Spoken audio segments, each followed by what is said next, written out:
Daily usable आप देखिए छोटी, और इसका ज्यादा नहीं होता, हमने वहां देखा था सर, आप हम दोनों तो थे सर, उसमें छोटा सा एक मशीन का था, सीट होती है, कट करती है डिजाइन का, रोज उसको चिपका चिपका के, तो ये तो डेली हर गांव में चल सकता है बिंदी वाला, क्योंकि 2.5 लाख महिला तो आधार से जुड़ी हुई है, हमें आधार से हमारे एनआरएल में जुड़ी हुई है। अगला है ये झाड़ू बनाने वाला, अरे बात ही नहीं दीदी, झाड़ू बनाने वाला देखिए, झाड़ू खोजड़ होता है, उससे बनता है वो, खोई से, हाँ मतलब खोई से बनता है, ठीक है। बेकरी वाला आपके एक ध्यान रखिएगा, अगर एक दीदी कहीं छोटा सा भी लगाया, रोड किनारे भी कहीं बेचेगा ना, अगर ठेले पे रखे बिना पैकिंग के तो भी बिक जाते हैं। बेकरी का कितने का सेटअप होता होगा? ठेले पे चलता है वो लेके बिस्किट बनाता हुआ, कितने का सेटअप लगता होगा वो देखने में? 5-7 हज़ार का, 10,000 रुपए मैक्सिमम। ठेला मिला के 20,000 का भी नहीं होगा, उसे क्या कहते हैं? 15,000। नान खटाई प्रोडक्ट है, बिस्किट का प्रोडक्ट है, आपका वो पैटी का प्रोडक्ट है, ये सस्ते 10-20-50 हज़ार रुपए में लग जाते हैं। ये बेकरी वाला तो आप एटलीस्ट देखिए, गांव में आपको बताया ना, बिस्किट वाला सब लोग बच्चे भी खा सकते, ये डब्बे में खुला होगा बिना पैकिंग के भी बिक सकता है। ये गंगा बाहुल क्षेत्र में या फिर अपना ये तो पावन धरती बिजनौर की विदुरकोटी कहा जाता है, यहाँ तो है ही पूजा पाठ वाला, गंगा किनारे बहुत अच्छा चल सकता है।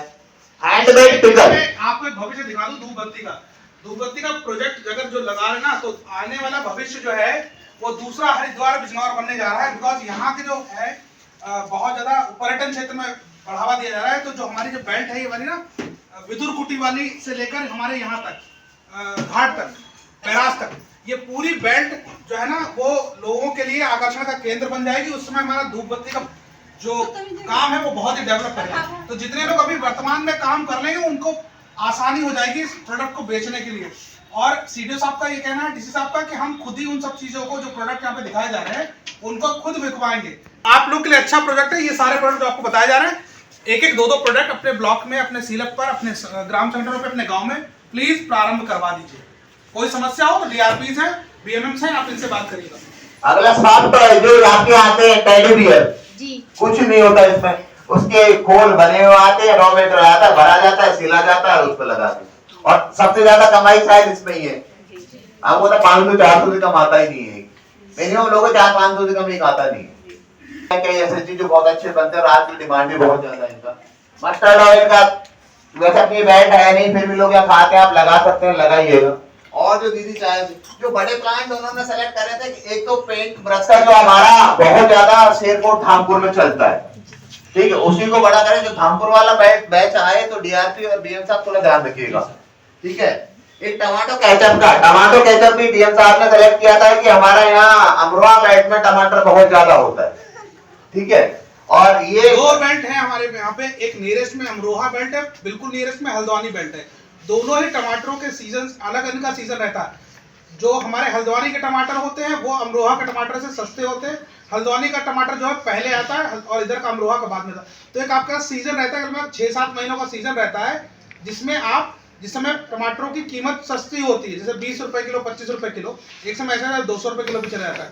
लेकिन ये जो हमारे पास पीक टाइम होता है, जिस समय ये 6-7 महीने दोनों जगह पर के टमाटर आते हैं, इस समय हम टमाटर से बने प्रोडक्ट जैसे कि केचप है, टमाटर की चटनी है, वो सारी चीजों को हम यूज कर सकते हैं। दूसरा ये बड़े प्लांट है ईवी चार्जिंग स्टेशन, देखिए हर एक चीज ये बड़ा है, हम चाहेंगे इसको सीएलएफपीओ के माध्यम से जाएंगे, क्योंकि आपके यहाँ पे मेन जो कनेक्टिविटी जो है रोड है, ये हाईवे कौन सा ना, जो ये पंजाब से लेकर जो चंपावत का जो एरिया जुड़ा हुआ है, टनकपुर वाला एरिया है, ये पूरा एरिया जो है वो हमारा उसको क्या कहते हैं, कौन सा पर्यटन का क्षेत्र है। पर्याय पे हम कहीं देखेंगे किसी को ज्यादा, तो सर ने कहा था एटलीस्ट हम एक ईवी स्टेशन के साथ जरूर जाएंगे, क्योंकि इंडस्ट्री को, और ये रुद्रपुर आपको पता है, रुद्रपुर वाला एरिया इतना इंडस्ट्री वाला है, पंजाब से वहां से पूरा जोड़ता है, तो बहुत सारे ट्रक्स अब ईवी में, इलेक्ट्रॉनिक ट्रक्स चलने चालू हो गए।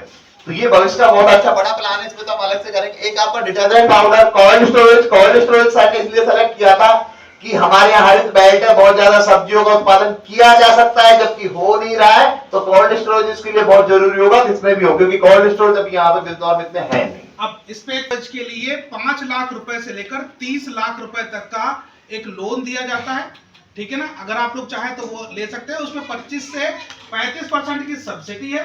उसके साथ साथ कोल्ड स्टोरेज में एक व्यक्ति की तनख्वाह 2 साल तक की, वो भी गवर्नमेंट ऑफ इंडिया देती है। मैं प्रोजेक्ट का नाम तो नहीं बता पा रहा हूँ, मैं अगले बैचेस में डाल दूंगा, आपके ग्रुप पे डाल दूंगा, जो ग्रुप बने हुए होंगे आपके। लेकिन वो आप लोग नाबार्ड के माध्यम से लोन भी लेके कोल्ड स्टोरेज के लिए भी आप काम कर सकते हैं। ठीक है। दूसरा आपका फुटवियर का, चप्पल जूते इजीली बन सकते हैं, कुछ नहीं होता, सिंगल टाइप में बन सकती है। आपका हैंडीक्राफ्ट ज्वेलरी, ये बहुत ज्यादा आज इसके हैंडीक्राफ्ट ज्वेलरी का अलग से भी सरस मार्केट में डिमांड आ रहा है। और नहीं तो एक ब्लॉक में एक एसएचजी करेगा, उसका चल जाएगा। एलईडी बल्ब ज्वेलरी का जो आपका गुड़ का है, इंटरलॉकिंग का, इंटरलॉकिंग के लिए डीसी साहब इतने लगे हुए हैं, आपको पता है मनरेगा में भी हमें देना है, उन्हें एक चालू कर दिया है। प्रोडक्ट जैसे अचार, चटनी या आम पापड़, जो पतला सा मैंगो पल्प के पतली पतली जब छोटे छोटे पल्प आती थी, तो वो चीजें हमारे इस क्षेत्र में हो सकती हैं। आम से बने हुए सारे उत्पाद जो आम को हम कन्वर्ट करके, जैसे अचार की चटनी या सॉरी आम की चटनी या आम का जो पापड़ होता है, वो सारी चीजों पर भी हम काम कर सकते हैं। सस्ते होते हैं क्योंकि हमारे यहाँ उत्पादन मतलब इस डेवलप होते हैं, आम होते हैं, तो इसलिए हम इस काम को कर सकते हैं। आम मैंने कह दिया जाके बिस्किट बना लो, नहीं, बिल्कुल नहीं। आपको लगता है कि भैया मैं तो गोबर के उपले ही बना सकती हूँ, तो गोबर के उपले ही बना के बेचिए। गोबर के उपले बहुत महंगे बिक रहे हैं, पता आपको? हाँ, समझ रहे हो ना। और यही दीदी के ऊपर लागू रखिए, जो दीदी अच्छे से कर सकती है। कोई दीदी वहां पे आपका लगता है कि ये दीदी जैसे कि आपके लोकल लेवल कुछ भी हो सकता है, वो नमकीन अच्छे से बना सकती है, नमकीन बनाए। कोई दीदी पापड़ अच्छे से बना सकती है, पापड़ बनाए। कोई दीदी टॉफीज भी आती है, लेजीली बन जाती है। कोई दीदी चप्पल बना सकती है, एक काट के आराम से बना सकती है, डाई आती है, फिर पत्तल दो। ये नहीं है, जो उसको उसका परिवार करता हो, उसका परिवार का सहयोग भी मिले। बहुत सारी दीदी एक बार बहुत सारी दीदियों को होता है ना, कपड़े सिलते हैं तो उसके परिवार पूरा ही सिलता है। उसके छोटा बच्चा, मतलब बच्ची की नहीं, अगर लड़का भी है तो भी सिल देता है वो, है होता है ना। क्यों? कि उसकी वहां पे दिखता है, उस काम को अच्छे से कर सकते हैं।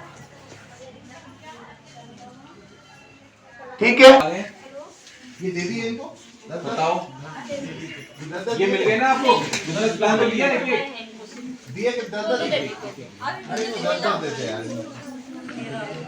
अब तो अगले वैसे देख लेना, 2 पेज भी निकाले, 1 पेज निकाल जाओ। अरे आपके रजिस्टर में बनाओगे ना, तो 1 पेज में बना लेना, एक आगे एक पीछे लिख के ना, 1 पेज में बना लेना। अरे आपके खुद के जो रजिस्टर होंगे घरों में, देखो ये वाला जो पेपर है ना, इसको भरना मत, इसकी फोटोकॉपी करा लेना, ये ऐसे बना लेना, सही है? एक भरवा दिया है, एक ऐसे ही रखना। एक भरा हुआ जो कल भरवाया था ना, वो ऐसे ही रखना, उसके हिसाब से देख के भर लेना, समझ के, सही है? ये मत खराब कर लेना घर ले जाके, क्योंकि ये एक ही पद पारमा है। यार विपिन सर बोल रहे हैं 10 दे देगा आगे पीछे यार, इसी पे 2 दे देता।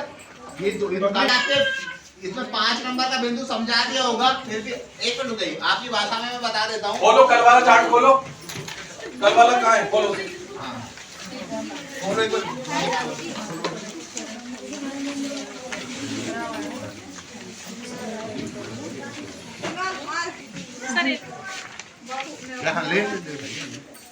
खोला उसे? जी सर। सब लोगों का खुल गया? जी। उसका दूसरा पेज पीछे वाला, जी। जहाँ पर हम लोगों ने जमीन किराया लिखा था, वहाँ पर। देखो, कोई भी अगर हम काम धंधा करते हैं ना, जैसे ब्यूटी पार्लर का उदाहरण लेता हूँ, ब्यूटी पार्लर का कोई भी काम करने का तो 2 चीजें होती है। एक तो हमें जिसको फिक्स्ड कैपिटल कहते हैं ना, एक बार एक मुश्त राशि लगेगी। तो क्या लगेगा ब्यूटी पार्लर खोलने के लिए? एक कुर्सी चाहिएगी ना, एक शीशा भी चाहिएगा, और छोटे मोटे ड्रायर वरायर होते हैं, वो 2-3 चीजें चाहिए ना। तो कितने का आ सकता है वो? कितने का आ जाएगा मोटा मोटा? काम के हिसाब से बताइए। 5,000, 6,000, 10,000, 5,000 में आ जाएगा। 10,000 मान लो, 10,000 में आएगा। ठीक है। तो यहाँ 10,000 वो मशीनरी में हो गया। और किराया विराया तो वहाँ गांव में ही खोलते हो, तो काफी महिलाएं गाँव में ऐसे देखिए सेल्फ हेल्प ग्रुप के अपने खुद के कमरे में खोल लेती है ना। वहीं आते दीदी किसी का आईब्रो बनानी है बना दे, किसी की रंगाई पुताई मेहंदी करनी है लगा दे, होता है ना। उसको कमाने की ललक होती है, वो हर एक दीदी करती है। ठीक है, मान लीजिए 10,000 का ये सामान आ गया।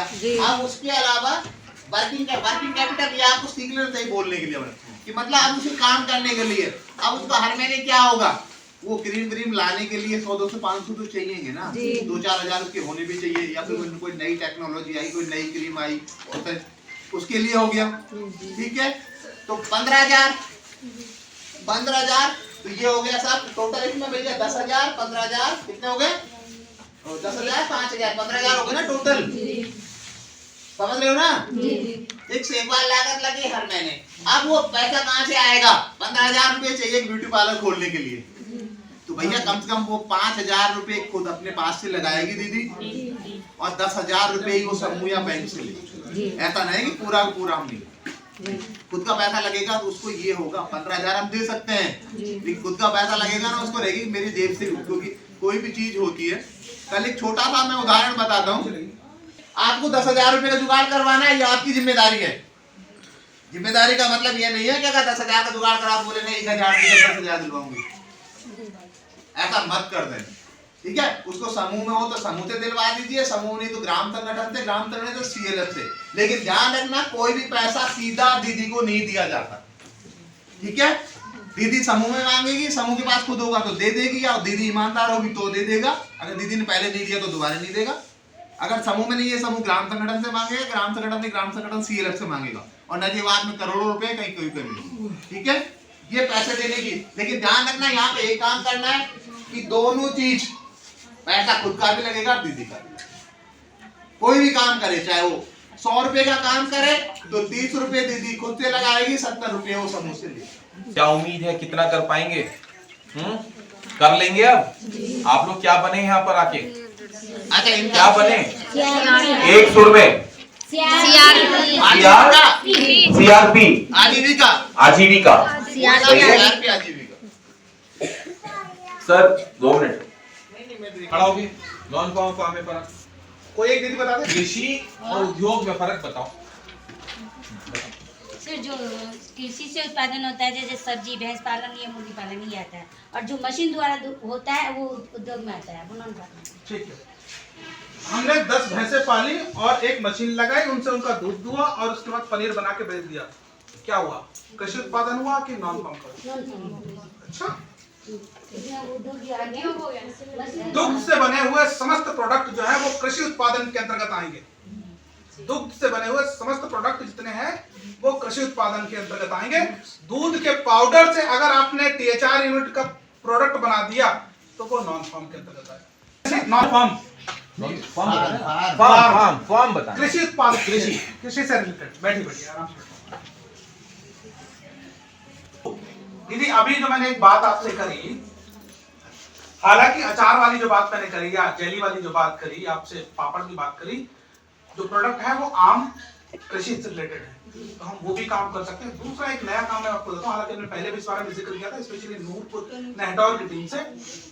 अभी मैंने बोला कि यहाँ पर आम की बेल्ट है, आम की बेल्ट है, सेब और आम इनके बागों का टेंडर होता है, ठीक है, ठेका लेके उसको यूज भी कर सकते हैं।